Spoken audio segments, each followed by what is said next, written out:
अस्सलाम वालेकुम दोस्तों, मैं वासिफ जुबैर। तो आज की वीडियोस में आपको वेलकम करते हैं नेशनल पोर्ट्रेट गैलरी लंदन में।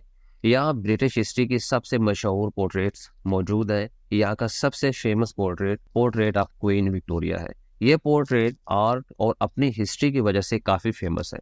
मलका बनने के कुछ ही हफ्तों बाद सर जॉर्ज हेटर ने ये पोर्ट्रेट बनाया। शायद आपने विक्टोरिया की हुकूमत के बारे में पढ़ा होगा, लेकिन जब आप इस पोर्ट्रेट को देखेंगे तो आपके नॉलेज में एक न्यू डायमेंशन ऐड हो जाएगी। इस पोर्ट्रेट की तारीख के अलावा इस पोर्ट्रेट को जिस मुहारत से बनाया गया है वो काबिल तारीफ है, क्योंकि सर जॉर्ज ने इसके अंदर क्वीन के एक्सप्रेशंस को बहुत ही खूबसूरती से उतारा है।